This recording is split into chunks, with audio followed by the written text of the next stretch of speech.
Hello and welcome, reanimated fans. Happy New Year to all and all, far and wide.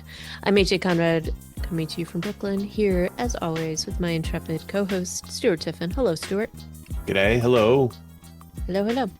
And a very happy New Year to you. No, yeah. Happy New Year. So, because it's a new year and it's been holiday-y, a little bit of a dearth of news today, but we have like one thing to talk about and maybe a mention of another, possibly. And then we're going to be talking about our little recap of Dead City episodes 5 and 6.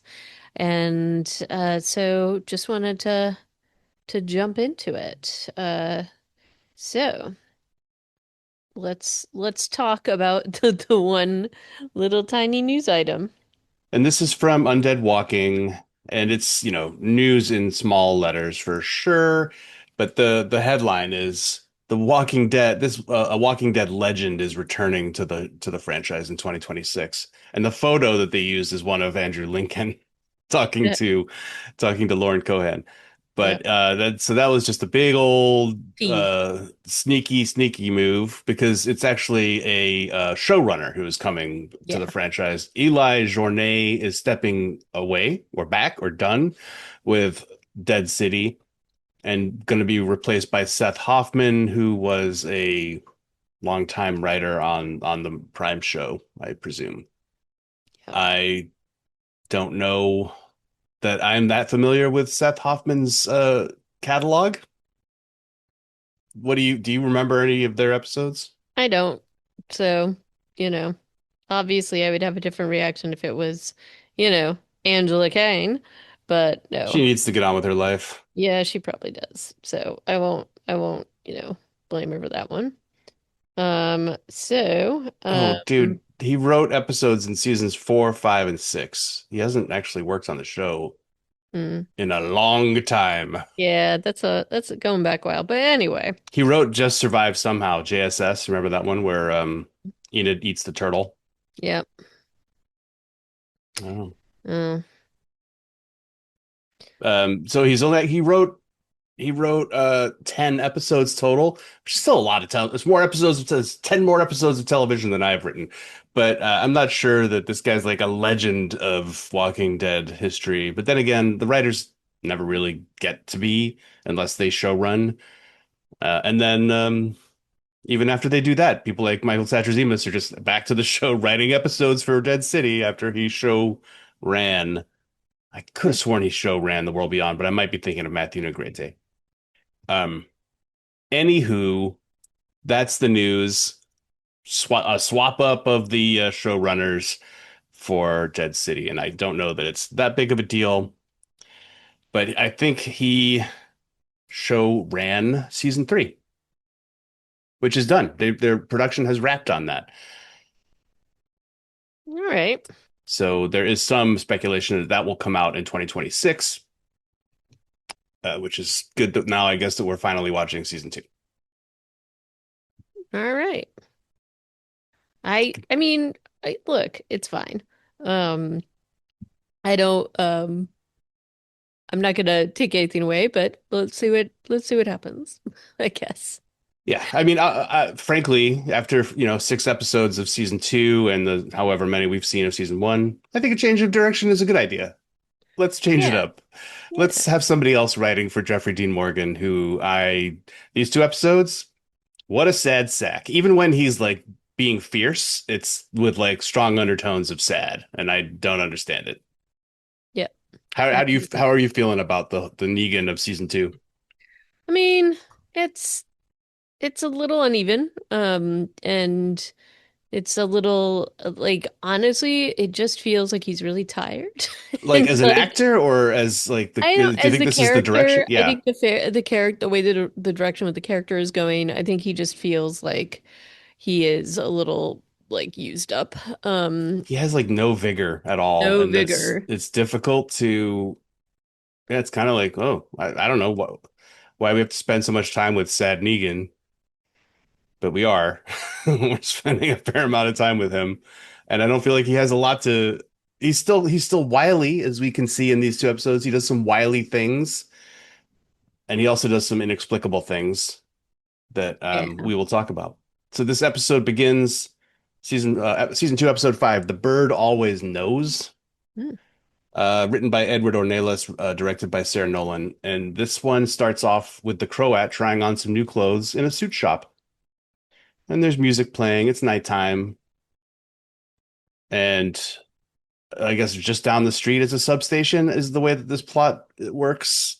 Basically, this cold open is to set up that somebody, and it might have been Christos's people, or it absolutely was, but he denies it, um, cuts the power in a substation that makes the Barazi and makes the Croat and Dama look bad. Yeah. And it interrupts the Croat's suit trying on session.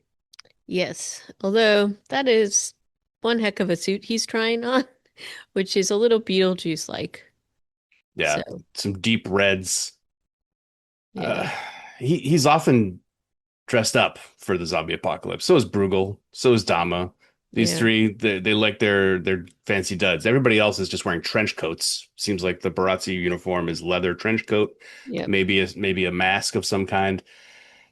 But certainly the leaders of these factions, Yeah, it's weird. It's almost like the Babylon folks and Maggie's folks all tend to dress more like pioneering cowboy like stuff slash yeah. Matrix. Well, the new Babylon, and I kind of appreciate their approach to costuming for the production here, is they want them to look like Civil War Yeah. reenactors.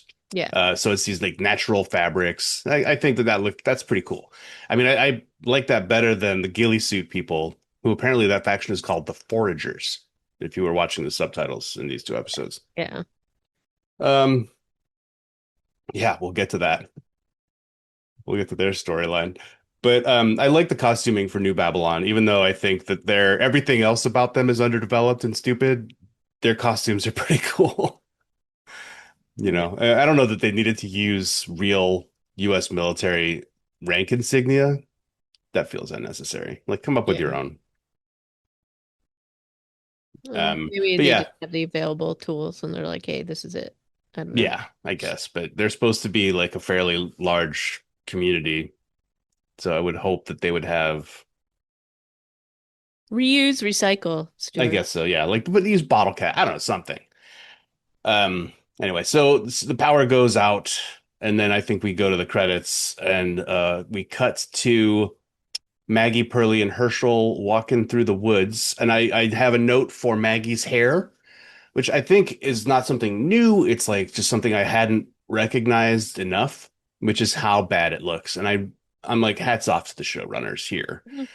Got That's one some of mats my going on. It's it's snaggly. It's never well greasy. brushed. There are some scenes where it looks cleaner than it True. does in this scene, and just like in the same episode. So I don't know, like there's a bit of hair continuity problems, but it never looks great, Yeah. right? Her hair never is like Lauren Cohan on Yeah. the couch with Conan O'Brien or something. It's always quite unbrushed and occasionally very greasy looking. And I think maybe it's Lauren Cohan who takes the credit for this because they certainly don't do this with every actor on the show. Like some people I think want to look good. I don't know if they have that kind of power, Mm. but she looks pretty consistently not great. And you know that she's a very attractive person and has probably great hair and can probably pull off some real runway looks, but she's definitely not doing it. I don't know if you noticed that I did. regularly with her. Yeah. Yeah. She's Um, definitely bringing the grit for sure. she's bringing the grit. She's still trying to figure out who well, not who, but she's trying to figure out from Herschel why he has this drawing of the Dama. And he is being evasive and saying like, "What's up with Negan? What was it like seeing him again?" And Yeah. trying to get her to be redirected.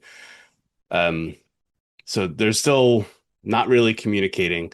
I think that the amount of them not really talking to each other and the damage of their relationship in these two episodes, it kind of wavers back and forth, but ultimately it ends in a place that's pretty dissatisfying. Yep. Agree.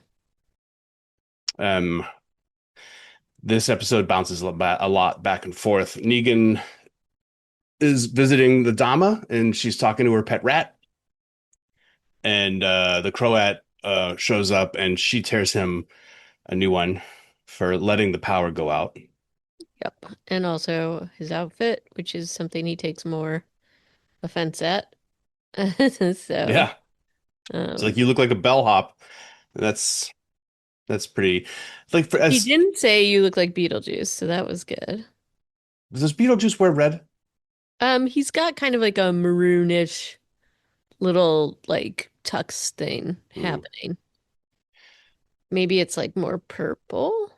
Considering the Dama's superpower is supposed to be manipulation and knowing the buttons to push on people, it does feel like she's overplaying or playing her hand incorrectly with the Croat, right? Yeah. Because it's pretty easy for Negan. What Negan effectively does in these two episodes is turns the Croat against her, Yeah. Um, and it's pretty it, easy to do. it's really easy to do, and given, I guess part of what I was, one of my notes that I wrote is given how clever she seems to be, the fact that she wouldn't be kind of seeing this or clocking it is a little weird. I mean, we don't even Um, get to see some of it, which it's just is kind of smart. yeah. Um, so that surprised me a little bit that it was just so easy for him to do.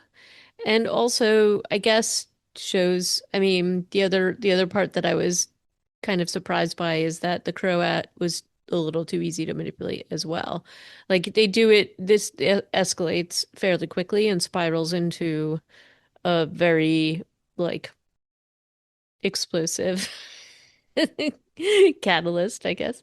Um, Yeah, and it and does. Yeah, it, finish but your it thought. felt too like obvious to me that he was doing like his sort of manipulations felt very, very obvious, but that's what it is. I do think I was a little bit surprised at how quickly it did escalate into what happened. Yeah, it So escalates into regime change a couple of times over the course yeah, of these two episodes. yeah, And I think it just underscores a criticism I've already made about this show and the power dynamics of New York, which is strongest survive.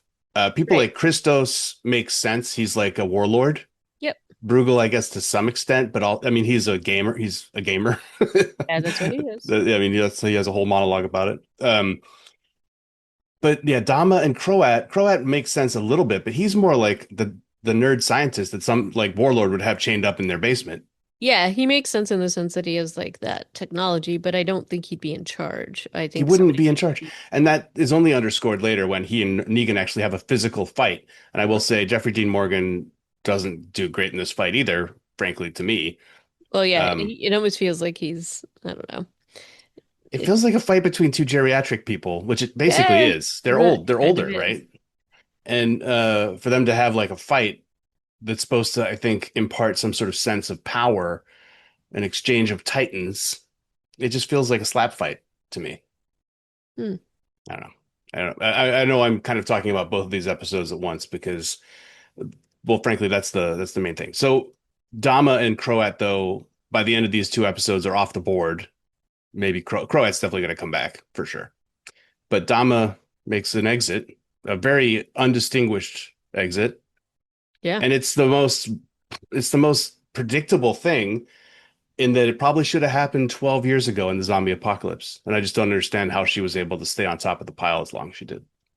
Yep.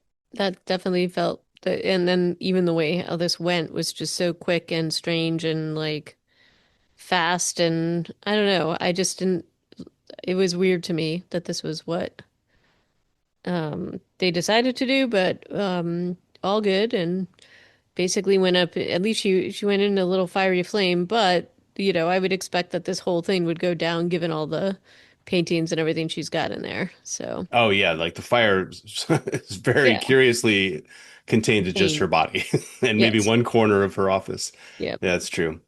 Um, and I thought it was actually a good turn of writing that they have Negan be the one who squished her rat that turns her against the Croat, and the Croat has already been whispered to enough to to make their argument an altercation. That's pretty good. It's pretty good. Uh, so I was glad the way that they did that.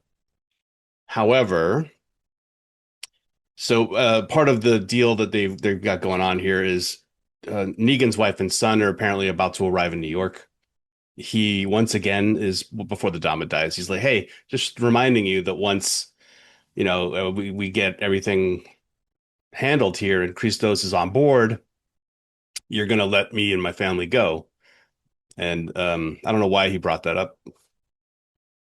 I guess it was smart that he did in a way because the Dama is talking about changing the terms of the agreement, Right. which seems kind of dickish and also probably leads to her death if she's talking about that. And then Negan basically feels like he has to get rid of her in a way, right?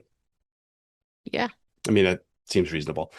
But so the whole Christos thing goes very strangely, and I don't know that this was great writing. How did you feel about the meeting with Christos, the sudden revelations we are delivered about his character?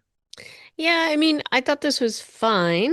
I did not he plays a little bit, he's playing them a little bit in just in terms of like how he's just generally going about his like little gamery way.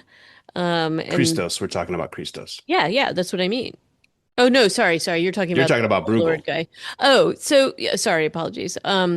So Christos, in terms of what he's presenting, is, this sort of complete 180 is, I mean, I think it's fine, and I think it's like showing different views in the face that people are showing publicly versus privately. And then, when I mean, I think Negan went in there with the like trying to, I don't think he fully knew what he was going to do once he got there, and then obviously the little heartstrings got pulled. But I do think that I liked the idea that Christos is trying to preserve a community, and that seems to be the general theme.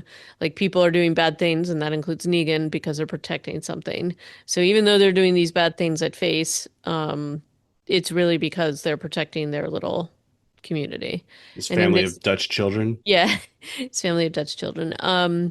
Though I feel like that's a little bit of a cop out, right? Because we do see communities that don't do, or maybe it's just interpreted that they're not doing, these things. But even as we saw with like Rick and Michonne and Maggie, but especially Maggie, like they feel like their ends justifies the means. And, this was almost like Negan looking at himself, essentially. And you can't help but draw those parallels between his family and Christos's family. And he immediately starts to try to build like this alliance that just doesn't go very well because Doesn't get very far. he did not account for um, you know, the weirdness of um the weirdness of the Croat. And although he should have, by the way, because that guy is totally nuts. Um, but I thought but it was like super fast, and so I would have Yeah, it like goes too actually, fast. I think so for me it was too much of a 180 too quickly. Um and like what his children are just in the next room while he's having a meeting with a rival faction. Not some like I would this doesn't feel very it feels way too convenient and Deus Ex Machina like for the writer's sake to be like, oh yes, and Rick Grimes would always have important meetings with rival factions in a room next to where Carl and Judith were, right? Like, no, he would have them in a different community. Like they would go to a neutral ground to have a meeting with the governor, for instance, and stuff like that. So this was, and it wasn't by design, like that Christos showed that he had a whole bevy of children and a Dutch wife and was speaking Dutch suddenly. That was it to me. It was just like, oh, that's convenient. And yeah, sad Negan will immediately be like, look, I want to be friends. yeah, And then when the Croat comes in, he's like, look, we're having a heart to heart. This is working out, and then gets very dizzy. Like smart move, I guess, by the Croat, but also the whole point of this was to get them on board, and he just kills them all. yep, Which the Dama, that's their last argument is that, dude, why do you keep messing everything up? because he is a bit of a he's not that smart apparently.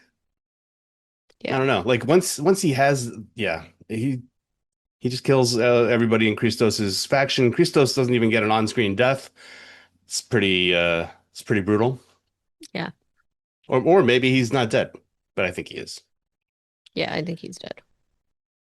Um and so that's that. I think Negan kills the rat after that scene, and so apparently he's feeling more vitalized by it, I guess.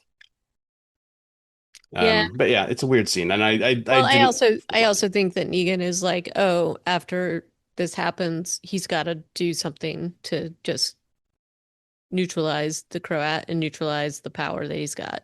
So I think he's like incentivized to basically move quickly because he knows it's only a matter of time before he like, and he has been in those crosshairs, but he's, I think, really intent on making sure that whatever is going on, he knows that, he knows his kid is on the way um to wherever he is and that they still have him. And so I think he's probably looking to clean house before they get there.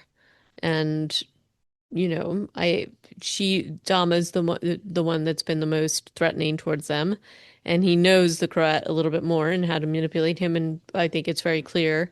I think that this all could have happened. It just happened so quickly that it felt a little bit too fast. So there was a bit of disbelief on my end that this would have actually played out in this way, in this quickly. Mhm. I mean, he'd started to kind of plant the seeds of distrust between Dama and Croat, but it's it's so fast. So, and then suddenly he's like kind of in charge again. So, Yeah, I mean they had brought him there as this weird like leader in chains thing, but supposed to lead the Barazzi, but also no, as a prisoner. yeah. So it's really complicated. The fact that we end episode 6 with him in charge makes very little sense to me. But on the other front here in Central Park, um, when Herschel, Pearlie, and I think Ginny's with them too. No, not Ginny, but and Maggie get back to the cafe. But Nervaez has done a coup and overthrown the foragers as we knew she would, and then arrests Pearlie immediately on because he hadn't killed Negan. She takes the word of Ginny for that, and was what she wanted anyway. So I guess it's just politically expedient to do that. But this is dumb. I do think Nervaez, the woman playing Nervaez, I don't know her name, but is uh, eminently punchable. Her Oh yeah, she's face. just kind of somebody that's like just really there's no like for her here. She's a good and easy enemy to have, and how she behaves here is She's doing pretty well at that. Yeah. yeah, yeah. She's just unyielding and just not sympathetic at all, and she really even like how she's going about dealing with this little foraging community, um, you know, and imprisons Roxana and Pearlie, and it's really she's just unyielding, and specifically with her treatment of Roxana, it's really bad. Like this community doesn't really have any kind of um I don't know, like warrior instinct, so to speak. Like they're just foragers. And so this what? Yeah, the way that they exit is they have like no survival instinct No, apparently they either. don't. That's what I'm saying. So it's weird that they would have survived this long. I guess you could make that argument. Um, but even and I thought Roxana was just like, okay, well, this is what it's gonna be, and just a little too goes off into that sunset a little too easily, but she basically is like, well, we'll all end up as these anyway, and she has a very like like Zen view on it all.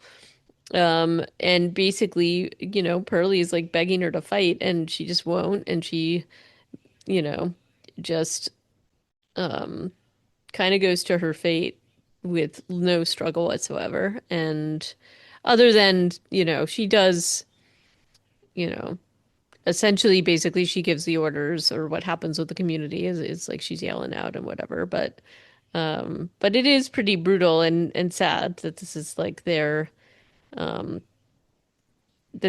fate. And it's interesting to me that nobody is putting up a fuss. I guess they see these executions all the time, but it's typically not for like it's like violations of New Babylon and things like that, like people that aren't going to be conscripted. And I guess that's the sort of way she's going with this.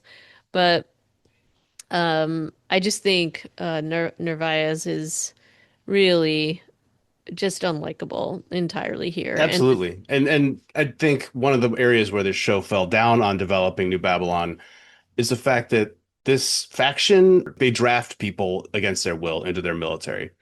So we can assume that at least some of these people are there against their will. These are like the 12 survivors left out of 50 that Maggie said there were 50 dead from the boat attack in the Hudson. yeah, And because of the way that they run their military, it should be a bunch of unwilling participants. And they've lost, like the phrase to decimate, it's usually considered um like a just complete destruction of a force, but it's actually just 1 in 10, right? But it's been way more than decimated. It's been way more than oh God, what's that other term in the military for a victory that is actually more damaging to you in the long run? you would know more than me. Oh, it's from Greek. It's from a Greek battle, something victory. Um, Give me a second. A Pyrrhic victory. I Yes, think yes. in the battle where that phrase is was coined, it was actually they didn't even lose that many troops in the grand scheme. It wasn't like there were 10 guys left at the end of that battle. There was something like 90% of them or 80% of the troops left, but they still lost the war. And what has happened to ex, uh, this expedition is they've lost 80% of their people. Those who are left should be less loyal than they appear to be. And they should not be going along with any of this stuff that Narvaez is doing, in my opinion. And I think it would have been a better world building writing example for them to show that this force of drafted conscripts who are probably not loyal, also not experienced, and terrified, that things should be going way more sideways for Narvaez than they appear to until it goes a very predictably Walking Dead way instead of, I Right. think, an interesting writing way, which it didn't have to be long. They could have done this fast and just with a couple of lines of dialogue, which they probably didn't want to introduce another speaking character in this faction because they killed off Governor Bird back in the first Yeah. episode or whatever. But I just think there was an opportunity here to make this more interesting by making this faction feel more like it's an alive creature because of how bad their governance style is. I guess I that's my actually rant. was thinking the same thing. I thought that given the fact that most of these people have been forced into this particular little battalion, or whatever you want to call them, it wouldn't have taken that much to have somebody raise a protest, and either she neutralizes them or something could have happened. You could have had the same kind of melee and crush and all the things that ended up happening with people raising the protest. I don't know that they would have stood by, although to your point, maybe they're super terrified and didn't feel like they could. Yeah, but they But have guns too, right? I just don't know that they would have all fallen in line. And if anything, I think they would have just been trying to get out of there and escape. So in Um, this execution scene, when the zombies break through the fence because the foragers start to moan, start their yeah, moan ritual, and then also just stand there and get eaten on purpose. right, The New Babylonians also kind of just stand there and also kind of just get eaten. I mean, they're fighting a little bit, but they're not right. moving. Like they have No, a they're just building hanging behind them. there By the time again. all's said and done, our four survivors, which is Pearlie, Ginny, Maggie, and Herschel, are back inside the cafe. It's apparently completely safe in there. Hmm. But well, how did nobody else get in there? Like Right. this is insane to me. How inept everybody else apparently is in this.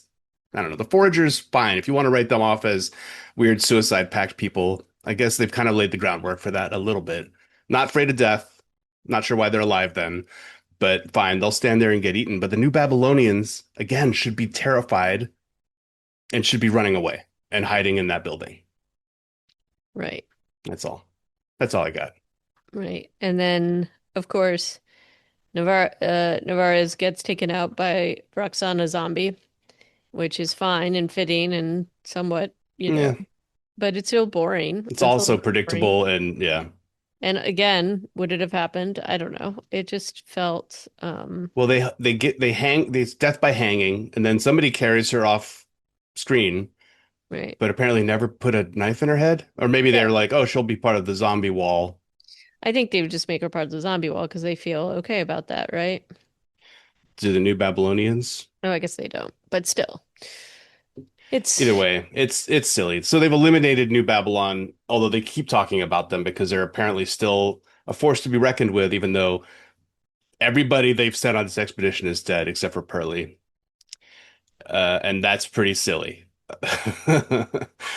I don't think that they would send another force if their entire expedition is destroyed to the man, to the last man, right? So I don't know that they need to worry. I don't know that New York needs to be concerned about the oncoming invasion of New Babylon. We no, don't they know don't what kind seem of to really have manpower it they have. together. Say that again? They don't really seem to have it together. So no. Well, we don't know because everybody we've met from New Babylon is dead. Mm. Except there was like a council meeting scene at the end of season one. So maybe there's still some others out there, but certainly at least, I guess, 70 of them are dead now. And that feels like a big number at this stage. Yeah. Because later in one of these episodes, Maggie is telling Bruegel, maybe she's telling him that there are 50 to 100 Barazzi. And she's saying that like that's a big number, Mm. right? Like she's like, there's over 50 of them.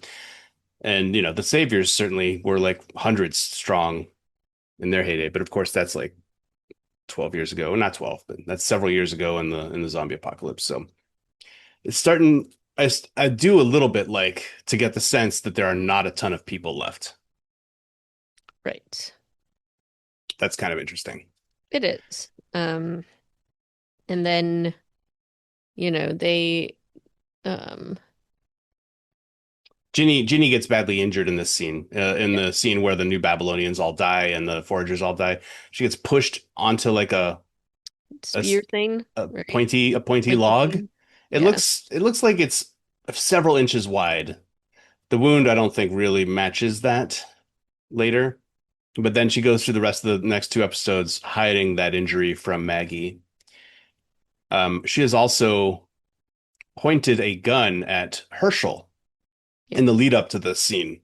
As Maggie's trying to kill Nervaez, Ginny appears and threatens to kill Herschel so that Maggie will relent. And then they end up together when everybody else is dead. And later on, Maggie's like, hey, when this is all over, Herschel and I are going to go back to the bricks, and I hope you come too. Yeah, but Ginny's not having any of it. No, but what? Why did Maggie say that? I don't know. It's kind This of is weird. someone who's just pointed a gun at your kid. Yeah, I guess she's like feeling all forgiveness or something. What is going on? Yeah, she seems to feel guilty for some reason about Ginny, and I don't understand that. But also, she needs to get her house in order because Herschel's almost certainly not going back to the bricks with her, at least not Most definitely not. currently, not in the Nope. headspace he's in. Nope. Yeah. There's just a lot of non um sensical things that are happening. So, There's one other line that I just want to comment on. When there's just the four of them left in the cafe, she also turns to Pearlie and she goes, well, with the way things are going, yeah, we're just going to try and get out of here as fast as we can. We're going to try and go home. Of course, she yeah. changes her tune in the next episode, and Pearlie even asks her, like, what are you doing? Right. Because she's like, no, I'm going to stay and help you get the methane or something. Yeah. That to me was like a weird writing choice where Yep. suddenly they're trying to get her to appear to be more invested in this than she should be. Right. It feels a little odd, right? Like what even I feel like a lot of people are asking her, what are you doing this for? And we don't know by the end of episode six, five, six, No, whatever we're on. definitely not clear. Is it now finally the love between Maggie and Negan? Is that going to come to fruition? Maybe. I think she feels like she owes him. For what? What is There's he? something there, but She's been persuaded by Sad Negan. maybe there's something there that she's got to resolve, and they keep hinting at this. So, um, Yeah. but helpfully or unhelpfully, nobody really wants to talk about it. There's just these like coded looks and unsaid things that are just really annoying and trying. But I think that leads us to like I think talking about you know, The grizzly bear at the Met. yes. Yeah. I think that's the only plot that we haven't talked about yet in a way because we've been doing this all out of order. Yep. Um, the way that the guard, this is the beginning of episode 6, the way that the guard gets their feet ripped out from under her, um, when she's taken down, it makes me wonder, are they trying to suggest that this bear was doing that in the tall grass I to the think New so, but that Babylonians? seems a little weird, right? What bear attacks silently and from the ankles? They're very loud. Loud, So, and I mean the phrase bear down right. mean I think is there for a reason. They tend to stand up and then lie down on you or Mhm. swat you. I don't know. I've never fought a bear. Have you? No, Okay. thankfully. But But so it turns out it's a big bear. It's been through some stuff. It's seen some stuff. Sees less now because it's missing one eye. yep, he's been in it. Um, The setup for the scene I thought was okay. Like for some reason, and I'm not really sure I understand Herschel's motivations and what's going to happen when he realizes that his Dama is no more. But he's about to poison and kill all of Bruegel's people. mhm. Maggie busts him, and then as he's trying to leave the museum, they run into the bear. And then he leaves after the bear is handled. So he does save Maggie's life in the scene, but then abandons her. Yes. Um, Thought the bear effects were pretty good. the bear effects are good. And I like the idea that they're kind of, you know, doing their doing their thing. It does feel a little like the bear isn't gonna, I don't know. What they do in this space is a little weird. But whatever, it's fine. What I they do felt like in which space? I think they led up the lead up to the bear is so like dramatic and there's all this like, oh, what if it's this? And we hear Bruegel say something quiet or whatever. And it makes me think that like so I thought what was going on is that he was talking about like the smart zombies that we had been seeing in Paris, and so I got excited for a minute, but Huh, huh. nope, no such luck. I mean, we Um, saw those also in Commonwealth. what I thought it was not just the Commonwealth. I They thought were there were climbing the towers at the end of season 11. That's yeah, and we saw them in the woods, in the whatever. woods too with Aaron and whatnot. Yeah. Yeah, so they're out there. Maybe, or they've just been forgotten again and put back on the back burner. Yeah, so I really thought that that's where they were going, and then when it's like the bear, I'm like, really? Okay. At least it wasn't a zombie bear. I'm glad about that. I And think I was they were also, trying to bottle the lightning of the giant crocodile or alligator from Fear the Walking Dead, yeah, but wasn't quite as effective. yeah, Also, because we don't know whatever happened to that giant we don't, lizard. we don't. Uh, the only So, good thing that ever came out of Fear the Walking Dead. Not true, but close. so yeah. Uh, Also, worth noting here, this episode was directed by Lauren Cohan. I think it's her first one ever. yeah, that's kind of So cool. I don't know if that changes your perception of this episode at all. I mean, it was all, I mean, I kind of enjoyed a little bit of Bruegel in this, though again, I feel like they're making a little too much of his kind of gamery, um, sort of way. I don't know, they have him, talk about what he wants to do and that he's like, his little manipulations here with Pearlie, to basically just he wants to get what he wants. I don't think he necessarily is like the Dama of it all, but he definitely wants to get the methane and is basically willing to do anything to get it. He does, and the whole reveal, like that he's been keeping Navarez, or I guess spoke to Navarez before she expired and became zombified, is fine. That's unlikely considering how there were two zombies on her when Right? we It just last felt saw like she her, would have been, and they were ripping out her neck. yeah. But She's gonna apparently he have a got there enough. conversation after that. Yeah, and also why would that be the conversation? I don't know.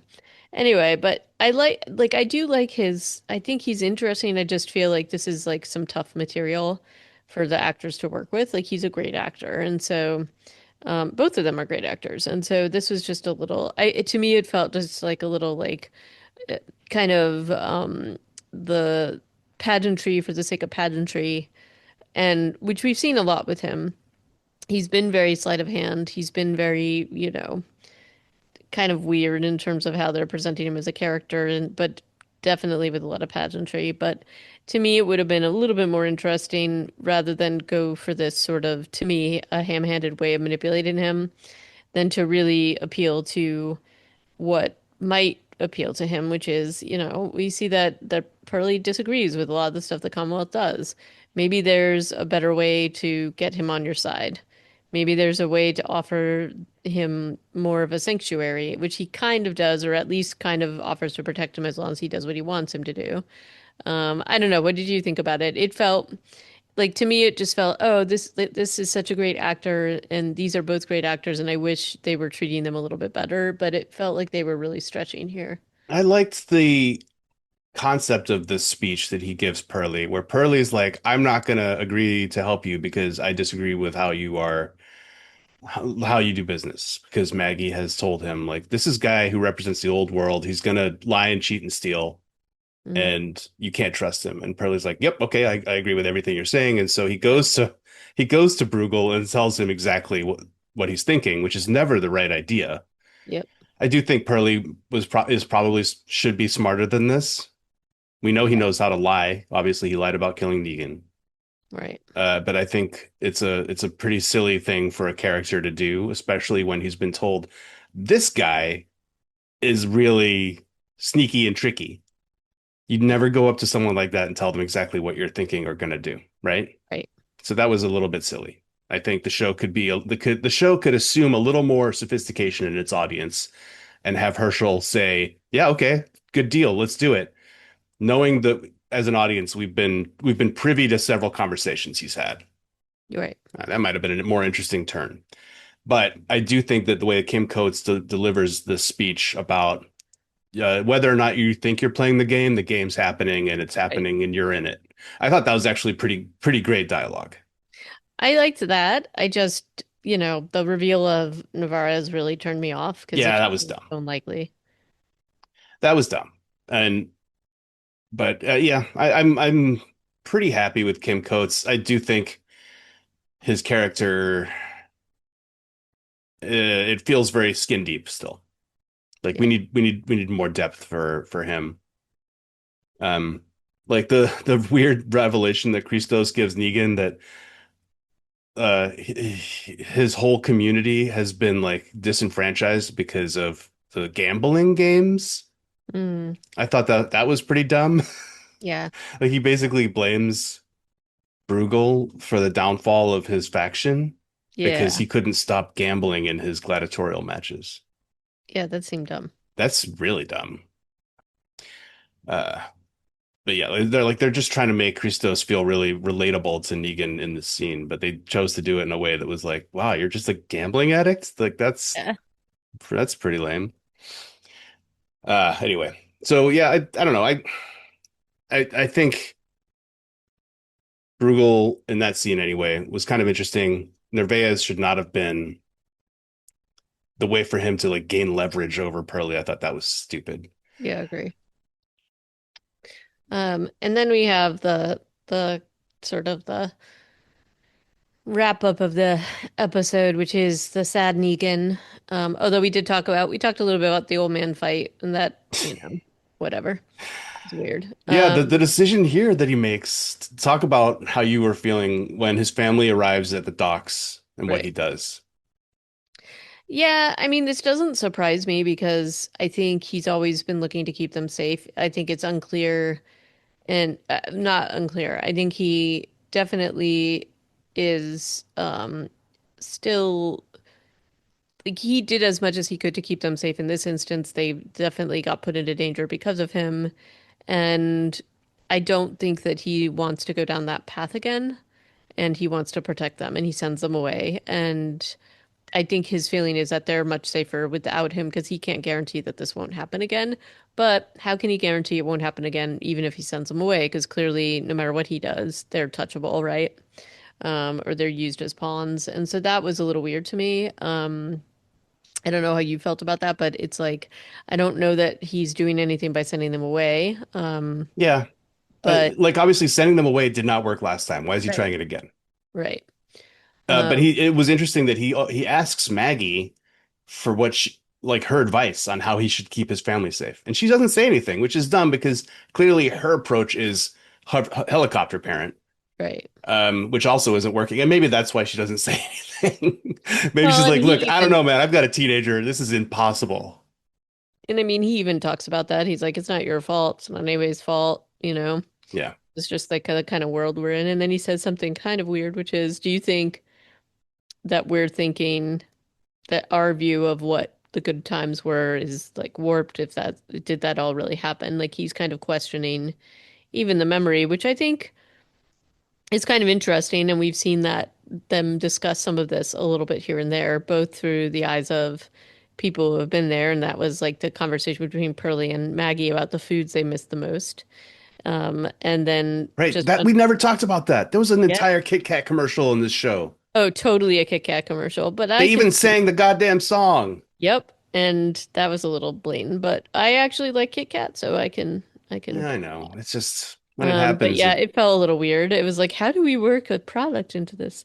Um, so yeah, so that was like a little weird. But it's also, I did think that the part of what interested me about that whole conversation and even the conversation between her and Negan is that now there is a bit of a changing of the guard because they have a whole generation of people who have never experienced that kind of world. We even had Bruegel talk about that, that people felt so safe that they could just kind of have fun and do things. And now it's like just all survival and just like a very different way of looking at it all. And her son Herschel has never lived in that kind of a world. He's always been in this threat environment. So I also thought that those were kind of interesting things to explore, but they don't really explore them. yeah. Like Negan just fully, like Negan says that to her and then they just kind of move on. He does ask about Ginny, and of course we know that that's going to end badly as they get reunited. Well, it ends badly in a couple different ways. I still think that there is some pretty good potential for both Ginny and Herschel's characters.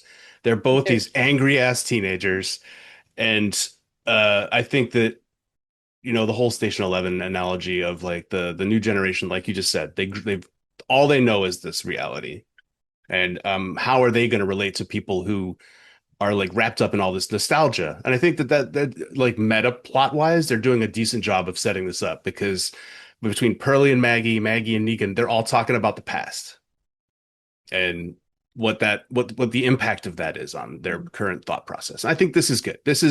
They are building a decent scaffold here for some interesting storytelling, but it still hasn't happened yet. So I'm Right. just like, okay, are we gonna get to the meat and potatoes of this, or are we just gonna be faffing about with Dama and Croat? And maybe that's why all their villains are ancient. Yeah, and maybe that's why they're getting killed off. Hmm. So we'll see. It's just generational warfare out here in New York. Maybe. So yeah, Ginny tries to sneak up on Negan as he's having like a sad moment outside his church base. And he gets even more sad when he sees her because he also sees that she's really sick.